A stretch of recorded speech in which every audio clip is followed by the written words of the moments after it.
Nos destaques do Panorama de hoje, eu te conto que o dia foi de defesa da democracia e do sistema eleitoral. Alunos do ensino infantil de 17 capitais brasileiras retornaram hoje às aulas presenciais. E as chances de medalhas na agenda de hoje dos Jogos Olímpicos de Tóquio. Panorama CBN. Olá para você que está ouvindo o Panorama, eu sou a Juliana Prado e vou te contar em menos de 30 minutos tudo que foi notícia nesta segunda-feira, dia 2 de agosto de 2021.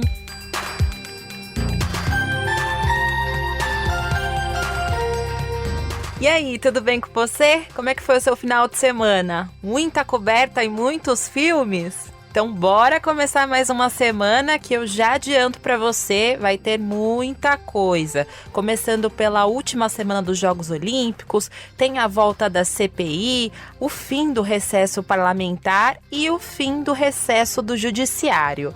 E falando nisso, hoje o presidente do Supremo Tribunal Federal, Luiz Fux, fez um discurso bem diferente da abertura dos trabalhos do Judiciário. Ele aproveitou o momento para defender a corte dos ataques e as ameaças feitas pelo presidente Jair Bolsonaro.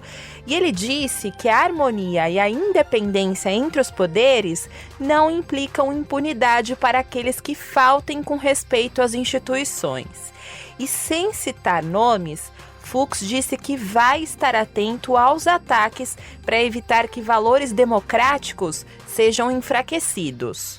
A harmonia e a independência entre os poderes não implicam impunidade de atos que exorbitem o necessário respeito às instituições. Permanecemos atentos aos ataques de inverdades à honra dos cidadãos que se dedicam à causa pública. Atitudes desses jaez deslegitimam veladamente as instituições do país e ferem não apenas biografias individuais, mas corroem sorrateiramente os valores democráticos. Fux defendeu também a estabilidade institucional, a harmonia entre os poderes e a proteção da democracia. E ele disse que o regime democrático precisa ser reiteradamente reforçado, com civilidade, respeito às instituições e aos agentes públicos. Eu falei para você que em nenhum momento Fux citou nomes, né?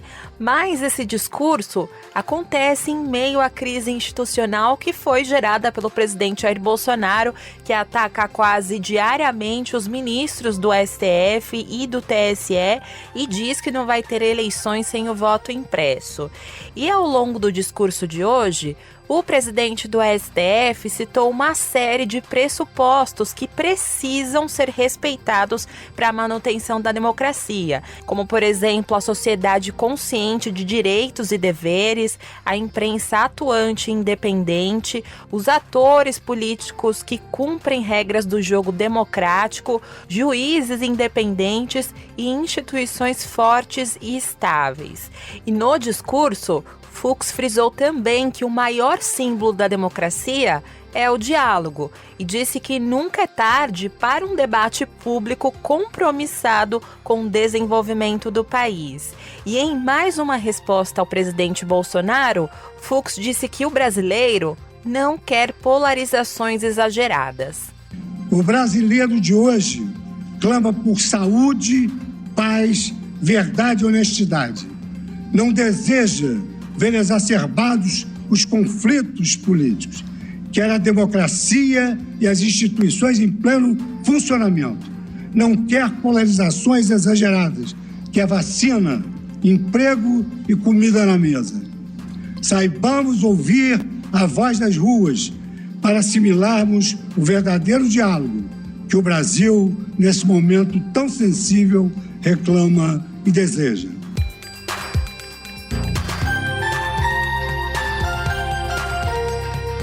Ainda falando sobre esse assunto, mais cedo, os ex-presidentes do Tribunal Superior Eleitoral, junto ao presidente e ao vice, divulgaram uma longa nota pública. E nela, eles negaram fraude nas eleições, condenaram o voto impresso e disseram que eleições livres, seguras e limpas são da essência da democracia.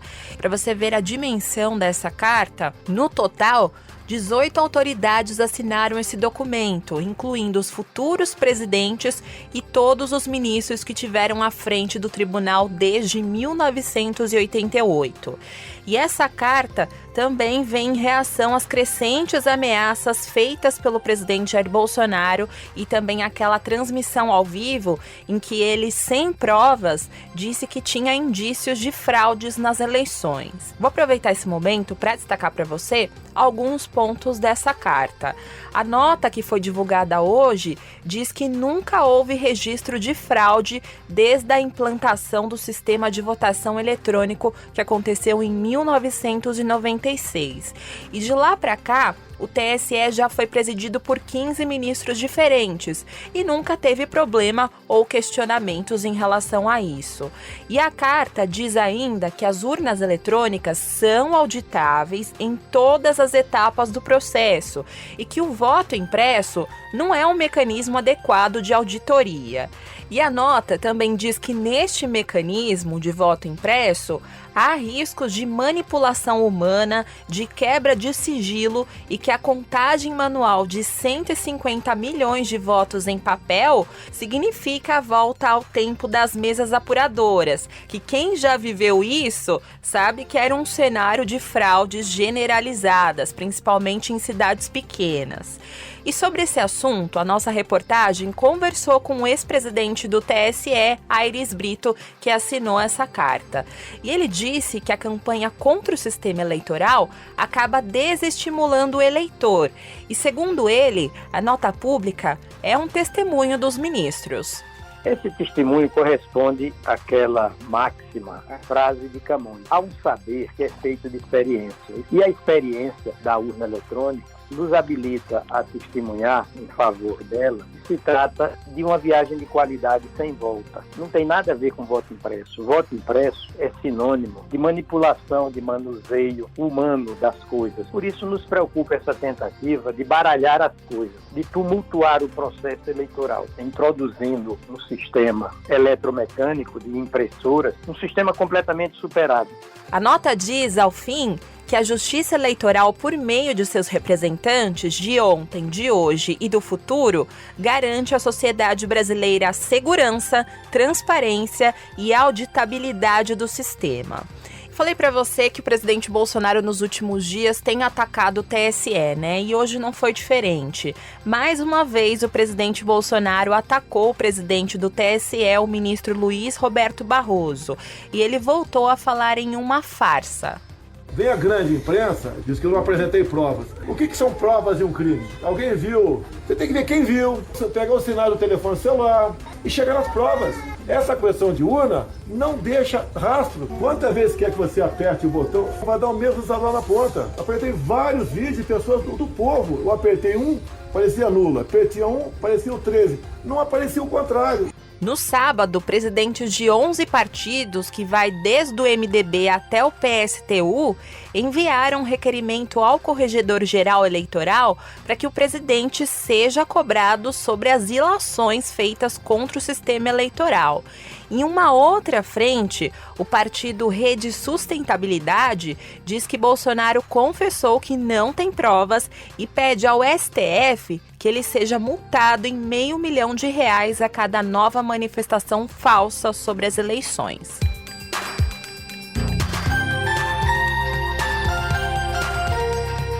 Inauguramos o mês de agosto e com ele veio a volta às aulas. E alunos do ensino infantil de 17 capitais brasileiras retornaram hoje às aulas presenciais. E a maior parte das crianças vai ter atividade no modelo híbrido, ou seja, um período em casa com ensino remoto e um outro período presencial. E Boa Vista é a única cidade que vai manter totalmente um ensino remoto na rede municipal. Mas, por outro lado, em São Paulo, por exemplo, as escolas podem receber até 100% dos alunos, desde que respeitem o distanciamento mínimo de 1 metro entre as carteiras. E nesse mês de agosto, a decisão de enviar ou não os alunos para a escola cabe à família. Só que a Secretaria Estadual orienta a volta dos alunos que não possuem comorbidades para evitar ainda mais prejuízos ao aprendizado. E no total, 68 cidades de São Paulo têm decretos que proíbem o retorno presencial. E com isso, a principal preocupação é a evasão escolar. Ainda não é possível saber a quantidade exata de alunos que não retornaram para a escola nesse segundo semestre, mas a secretaria tem uma projeção que esse número pode chegar a 35%. E é uma preocupação especial com o ensino médio, porque os alunos podem largar os estudos para trabalhar e ajudar a família. E também tem o caso de alunos que têm medo do retorno, porque eles têm receios de não acompanhar o conteúdo das aulas. Por isso, as equipes das escolas estão orientadas a fazer a busca ativa por esses estudantes para tentar trazer de volta para a escola. E na cidade de São Paulo, a preocupação é com o aprendizado e com a evasão. E de acordo com a prefeitura, 30% dos alunos da rede não fizeram as atividades durante o ensino remoto. E sobre esse assunto, o prefeito de São Paulo, Ricardo Nunes, defendeu o aumento do retorno presencial. Pudesse dizer o seguinte, vamos continuar todo mundo em casa, mas tem que fazer um contraponto, uma avaliação com relação ao nível de segurança sanitário, mas também a questão da necessidade das atividades voltarem. Comentei um dado aqui da questão da possível evasão escolar, por conta desse índice dos 30% de alunos que não fizeram nenhuma atividade ou quase nenhuma atividade. Então a gente tem que ter com muita responsabilidade, dosar para poder ir retornando com segurança. Mas essa regra do distanciamento não vai permitir que a maioria das unidades da rede pública estadual voltem com a capacidade máxima, porque 95% das escolas da rede estadual vão continuar com o esquema de rodízio, então, portanto, combinando o ensino remoto com o presencial. Segundo o secretário estadual de Educação, Rocieli Soares, esse mês vai ser um teste para o retorno total de forma presencial. Nós vamos avaliar justamente os números durante o mês de agosto para entender sobre a possibilidade de já termos esse retorno obrigatório. Lembrando que isso é uma obrigação constitucional, né? A escola não é uma obrigação de desejo de alguém simplesmente, é da Constituição Federal. É um direito da criança, acima de tudo, ter acesso à educação. E, obviamente, a gente sabe que esse acesso se dá especialmente presencialmente na escola, como prevê a Lei de Diretrizes e Bases da Educação. Portanto, é, sim, uma possibilidade de revermos a decisão durante o mês de agosto. De acordo com os números, a gente vai estar anunciando talvez entre os dias 15 e 20 de agosto esta possibilidade. No Rio de Janeiro, 99% das escolas retornaram às atividades presenciais depois do recesso escolar. Mas o avanço da variante Delta da Covid-19 no estado preocupa principalmente por ser mais transmissível. Na cidade do Rio, para você ter uma ideia, mais 29 casos foram confirmados, totalizando até o momento 62 casos da variante Delta. E segundo o infectologista da UERJ, José Posa Júnior, a retomada das atividades presenciais pode influenciar uma alta no número de casos, principalmente entre as crianças. A maioria dessas crianças e uma boa parte dos jovens não foram expostos ainda a nenhum tipo de vírus, e a gente sabe que a variante Delta, quando infecta as pessoas, ela consegue infectar com uma carga viral mais alta. Então é uma preocupação real que essa circulação de mais pessoas ao mesmo tempo facilite a transmissão nesses grupos. O retorno às aulas presenciais é opcional, porque o ensino remoto, por enquanto, continua mantido. Em Belo Horizonte, os estudantes do 1º ao 5º ano do ensino fundamental também retomaram hoje as aulas presenciais depois de 2 semanas de férias. Os alunos do 6º ao 9º ano voltam na próxima quinta-feira. E de acordo com a Prefeitura de Belo Horizonte, vários protocolos tiveram que ser adotados para a volta segura das aulas presenciais na cidade. Entre eles, as aulas escalonadas por dia da semana e a carga horária de 4 horas por dia e também o distanciamento de 2 metros entre alunos na sala de aula foram adotados. E segundo a Secretaria Municipal de Educação, as escolas infantis e creches que reabriram nesta segunda-feira têm cerca de 80 mil alunos. Nas escolas do ensino fundamental, são cerca de 105 mil. E o retorno de hoje também aconteceu na rede privada. Nesse caso, as escolas particulares da capital estão autorizadas a oferecer as aulas para os alunos da educação infantil e também do ensino médio. São cerca de 150 mil alunos nas escolas da rede privada, mas nem todos eles retomaram os estudos presenciais, porque algumas escolas ainda estão em processo de adaptação.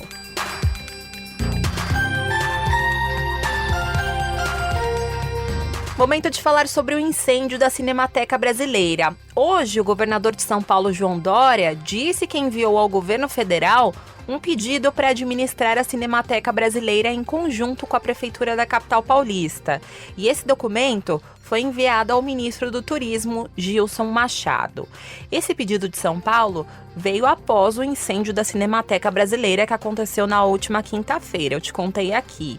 E hoje o governador de São Paulo, João Dória, disse que o Estado e a Prefeitura têm mais capacidade para revitalizar e administrar o local. Assim, hoje o secretário de Cultura do Estado de São Paulo, Celso Alecão, encaminhou um ofício ao ministro do Turismo do governo federal, em nome do governo do Estado e da Prefeitura da capital de São Paulo, mencionando que nós estamos à disposição para receber a Cinemateca, recuperar o edifício que infelizmente foi vitimado pelo incêndio. A Prefeitura e o governo do Estado cuidarão melhor da cultura do que tem cuidado do governo federal, especialmente da Cinemateca, que fica aqui na capital de São Paulo. Espero que tenham sensibilidade, bom senso, equilíbrio, além do que nós temos aqui a capacidade de reunir o apoio do setor privado para nos ajudar na recuperação do prédio que foi consumido pelas chamas.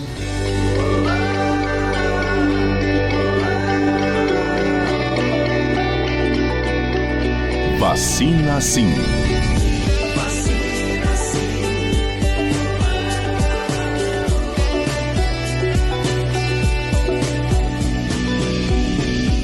Ouve só essa boa notícia. A cidade de Botucatu, no interior de São Paulo, registrou uma redução de 84,5% no número de internações em UTIs ou enfermarias na cidade por causa da Covid. E isso aconteceu mais de 2 meses depois da vacinação em massa, que foi realizada em meados de maio. Essa cidade faz parte da pesquisa sobre a efetividade da vacina Oxford-AstraZeneca. Para você ter um efeito de comparação, no dia 2 de junho, a cidade registrava um pico de internações com 97 moradores em UTIs ou enfermarias. E depois de 60 dias, esse número caiu para 15 pacientes internados. Segundo a avaliação de Carlos Fortaleza, que é professor da Unesp e coordenador dessa pesquisa, as quedas nos índices de casos têm apresentado como consequência a redução das internações dos pacientes, o que ameniza o risco de um colapso no sistema hospitalar. E ainda de acordo com o pesquisador, a queda seguiu a expectativa inicial de que, a partir da segunda quinzena de junho, os registros de novos casos em Botucatu vão começar a cair.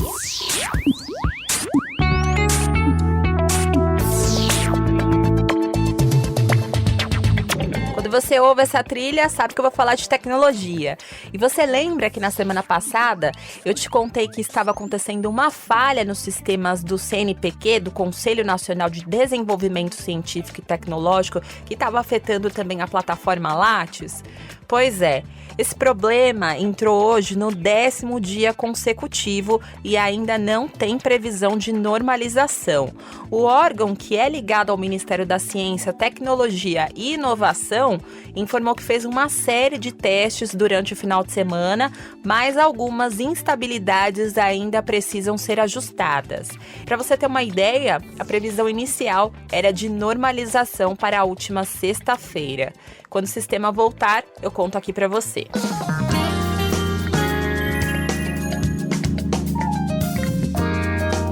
Na economia, uma informação rápida: o Ministério de Minas e Energia abriu uma consulta pública para o Programa de Redução Voluntária de Demandas de Grandes Consumidores de Energia.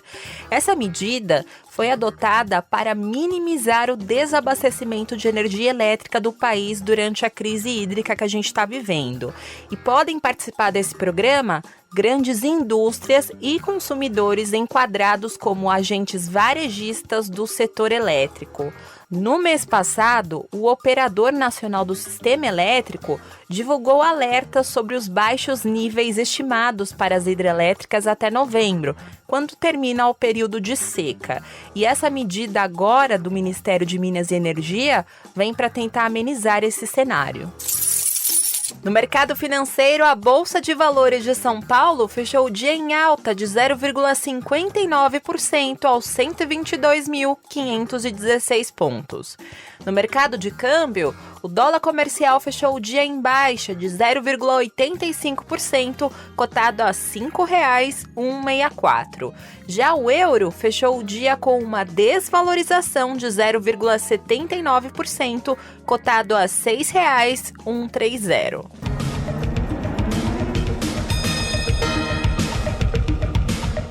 No cenário internacional, milhões de pessoas voltaram ao confinamento na China hoje.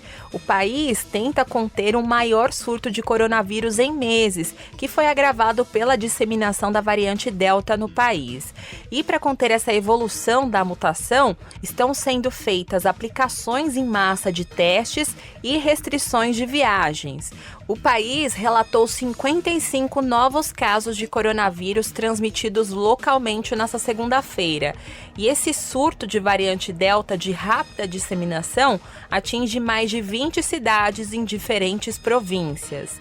Os governos locais nas principais cidades, incluindo Pequim, já testaram milhões de pessoas, enquanto isolam complexos residenciais e colocam casos de contato em quarentena.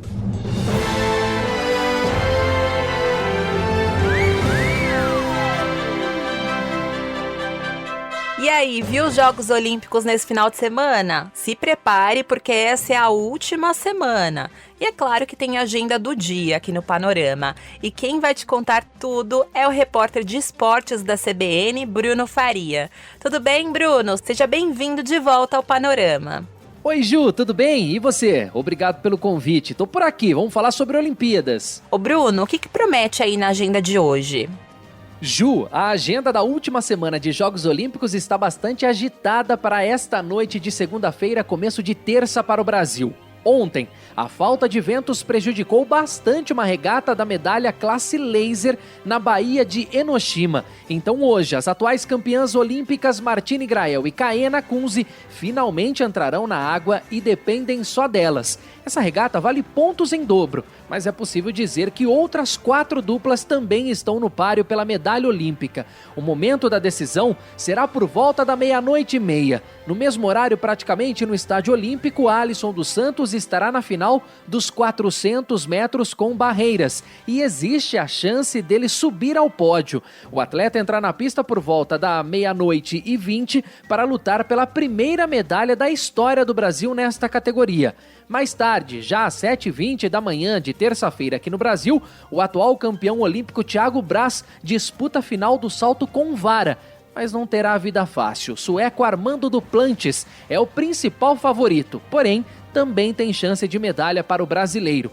Na canoagem, o Brasil de Isaquias Queiroz e Jaque Godman terá uma disputa duríssima para conseguir chegar à final dos C2 1000 metros. A disputa será por volta das 9h30 da noite desta segunda-feira. E se eles avançarem, podem voltar à água ainda na noite desta segunda para brigarem por medalha, Ju.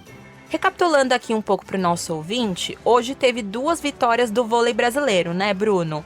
E a Simone Biles vai voltar a competir, né? Atualiza tudo aí para o nosso ouvinte.